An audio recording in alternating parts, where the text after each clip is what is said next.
So the Democratic Alliance concluded their elective conference and everything was going as planned. And then they had to answer some questions on Phala Phala. Julius Malema seems to be suing everybody. Now he's suing Musa Kaula, but will he succeed in silencing everybody by suing them? And finally, what could possibly go wrong with a plan to let military veterans fix potholes? All this and more right now on the Political Insider. The big news of the weekend was the Democratic Alliance concluded quite a historic elective conference because it really was a changing of the guard. A lot of young names, a lot of new people, a lot of new faces, and a lot of diversity in the DA's leadership group. Only one upset, and that was the election of Solium Sumanga as federal chairperson ahead of the incumbent, Ivan Meyer. I certainly didn't see that one coming, but I think it's on balance a positive step. And we'll tell you what is significant about Solium Sumanga replacing Ivan Meyer. So before we get there, let's just recap what the major positions were that were awarded or won in the electoral contest over the weekend. We all know Jordan Hill-Lewis replacing John Steenhuisen as the leader of the party. That was telegraphed. Interestingly there, Jordan Hill-Lewis has said that he will remain as mayor of Cape Town while being leader of the party to give himself distance from being in cabinet. I think that's a very smart move. When you're in cabinet, you're working directly for the president. And it could be rather embarrassing where if you go and question the president could legitimately fire you as a cabinet minister, which could then make the whole thing very awkward. But being outside of cabinet, even being outside of parliament, it does mean that Jordan Hill-Lewis can raise the issues that thus far the DA has been very reluctant to raise issues, difficult issues with the ANC, barring the VAT issue in 2025. Almost all of the corruption has continued unabated. The destruction of the criminal justice system has carried on unabated. Foreign relations disasters have come and gone without the DA opening their mouths at all. There is lots of room for a leader who's one step removed to completely act as a guiding hand for the government of national unity.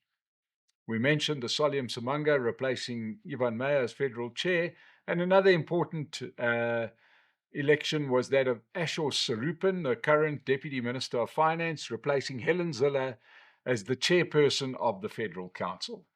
A very important position going to a guy who is not yet 40 years old. There's also a couple of deputy federal chair people, two new ones. There's three in total.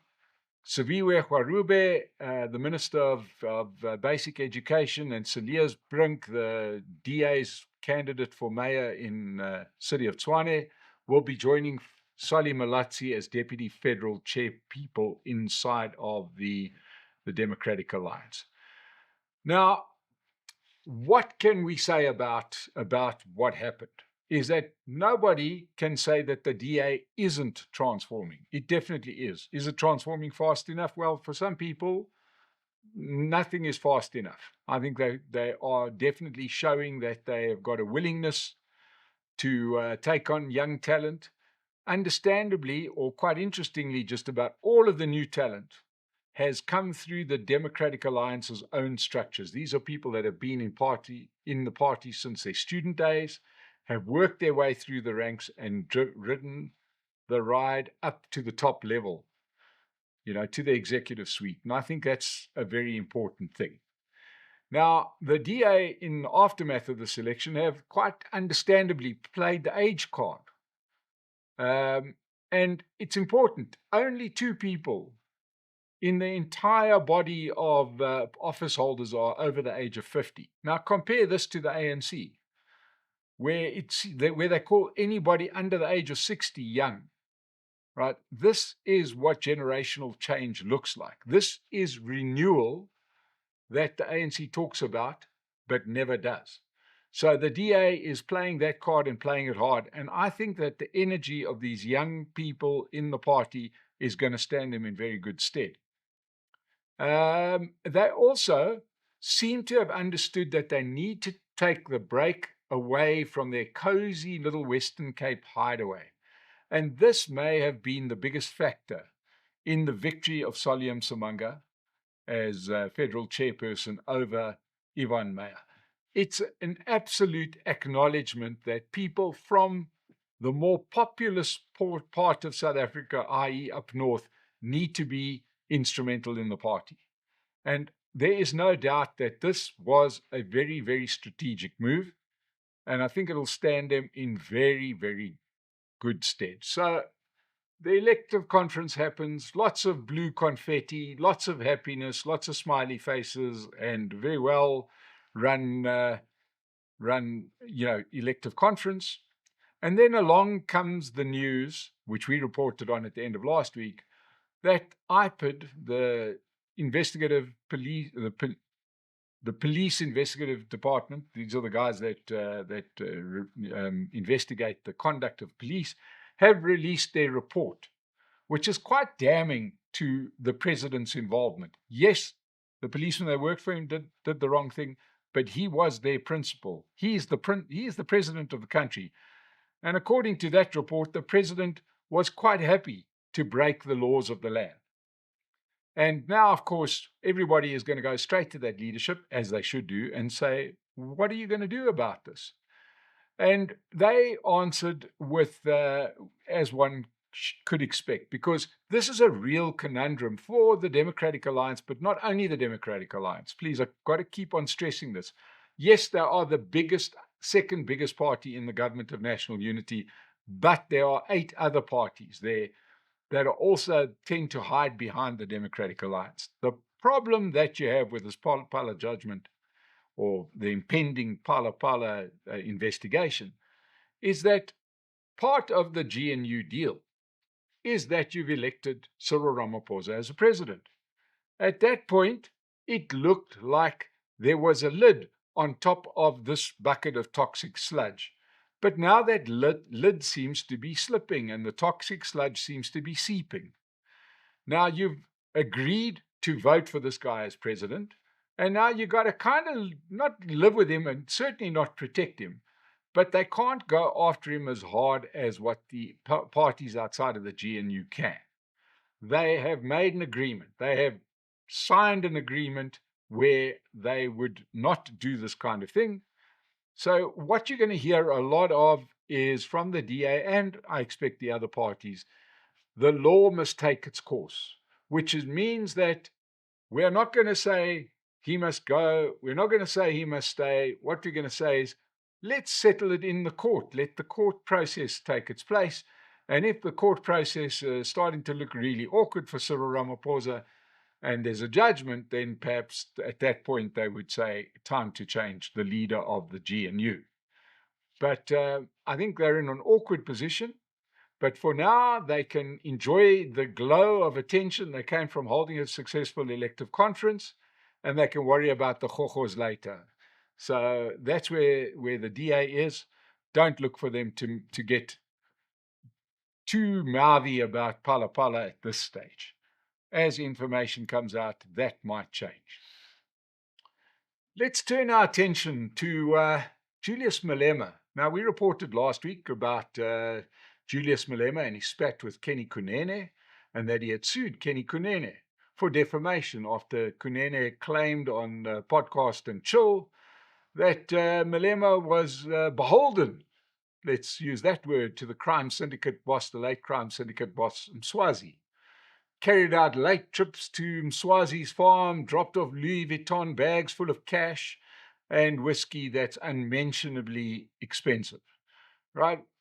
So he sued Kenny Kunene about that. Now he has sued somebody else. He has decided to sue celebrity blogger. Don't know what that means, but this guy seems to follow the party scene quite closely, Musa Kawula, who we might recall from the Madlanga Commission. At one point, people wanted to put a hit on him because he had mentioned quite a few things in his blog. What did Musa Koula do? He had claimed that Malema's wife had filed for divorce. And now Julius Malema has sued him as well. Now, yeah, this could raise an interesting one, because obviously it comes down to a blogger saying that this woman has filed for divorce. Now Julius Malema can sue them, blah, blah, blah. Is it a freedom of speech thing? Can I say anything I like? Well, no, the law can take its course. But if you view that you're a public persona like Julius Malema, high-profile guy, he's not scared of a camera, you've got to expect that some people are going to say some things. And, does it fall into freedom of speech? There's a defamation line. It's quite difficult to negotiate. That's why politicians are so keen to start regulating social media. But Malema is famous for singing Kill the Boer. Now, his defense of that is he's exercising his right to political speech, even though he's asking for the murder of certain people. It seems like Malema's idea of freedom of speech is strictly a one-way street. He can do it, but nobody else can do it. Now, let's also remember that Malema is awaiting sentencing after being found guilty for his Rambo impersonation on a stage, shooting an automatic rifle into the Buffalo City night sky. Little regard as to where that bullet's going to come down, right? Clearly breaking the law and doing it in front of Malema's favorite thing, which is the camera. But this latest action by Malema opens up a raft of contradictions, not just his contradiction on freedom of speech. He accused Kenny Kunene of playing to the public gallery. That's what he said of Kenny Kunene.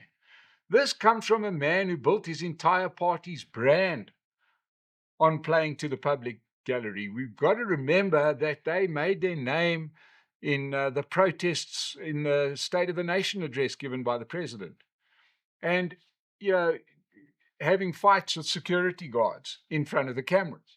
He was playing to the gallery, but now he says that Kunene shouldn't be doing that. But also, there's a real problem here for Malema potentially, and that is if these allegations go unchallenged, or they're proven to be correct, the allegations made by Kunene, Malema would have to answer as to why he didn't disclose his relationship with the crime syndicate boss before he sat down to be part of the parliamentary ad hoc committee. He could have recused himself if he knew that this was in the background. Instead, it was there. He claims it was purely in deference to a very senior taxi boss who he didn't really know that well, although he delivered the eulogy at a funeral, gives a guy whiskey to a guy who doesn't know that well. Anyway. But this one about suing the guy who's talking about a potential divorce. Well, so what? It doesn't really matter one way or another, because it's not like anybody voted for the EFF expecting Julius Malema to be a fine, upstanding human being. You fought for him because he's a kind of Gucci revolutionary. He's a guy who wears a uniform. He plays the part of the angry young black guy while living in a white neighborhood. This is the same guy who singled out the killing of an entire population group, minority group, and slitting their throats. Now complaining that somebody says that Malema's getting divorced. I mean, the irony, and he just couldn't be more palpable. He's got to remember, actions have consequences. He has always courted the camera. He's always courted the media. And now the media is giving him the kind of attention that he's been seeking. And now he wants to sue everybody to muzzle them. Life is just one of those beautiful things. So good luck. We're going to watch this one closely. Let's talk about the ANC's next level, brilliant plan to solve the pothole problem. Okay, you got to love this one, because this stretches back a few years. They'd hid it for a while, but these things seem to be popping out all over the show. The hiding places. Seems like somebody switched on a light, and it's not pretty what we're seeing. But listen to this beautiful ANC plan. And this time, in the scheme of normal ANC theft, it's quite low. 65 million rand of our taxpayer money. That's all they stole. So it's fine. We can look at this and say, oh, what's another 65 million rand between friends? It's only our money. So the idea was to set up a business for military veterans to fix potholes. The government would fund it, buy them 40 million rands worth of pothole repairing equipment, train them to the value of 25 million rand, and everybody would benefit out of this. So the grandiose dream, we're going to train these 900 military veterans. Now, understand, the military veterans are roughly my age or older. Okay? And this was done 5 years ago, in 2021. But 5 years later, not one pothole has been repaired. The 90 pothole roller machines, which is what they call those, the things that thump along, are apparently, we haven't seen pictures of them, but apparently they're in a store at the Tabatwane base, the old Voortrekker Hoogte in Pretoria. And none of the MK, the Mkhonto Wesizwe or APLA veterans have been trained. But the 25 million rand training budget has been spent. This is great, eh? 12 million of the 25 million training budget was paid into the bank account of the company's CEO's private bank account.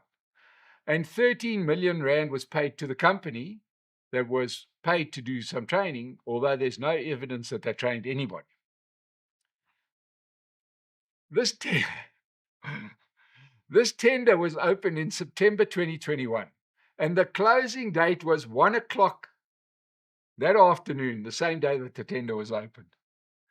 And then the tender was given to a travel company who just happened to be on the books of the Department of Military Veterans. Okay. So you kind of get in the picture that this was a beautifully created thing. Right? And nobody really thought about some of the practicalities. For starters, these machines need young, strong bodies to operate them, not old crocs like me or older. Okay, so you've got to say, who were the people involved? Well, the bid was pushed through by the former Director General, she's since resigned, Irene Mpolweni, and then the acting financial head of the Department of Defense and Military Veterans, Zintle Khasamba. They were the two people that decided to do this tender, and the SIU are investigating. So if you suddenly, driving down your street, and you suddenly see potholes getting fixed up, just know that you must thank your nearest military veteran, because somehow they've managed to train themselves and get their hands on one of these roller machines, and South Africa's just going to be great, pothole free, thanks ANC. But 5 years later, 0 potholes. That's all from me today. Just remember, subscribe to The Political Insider. We'll see you again soon.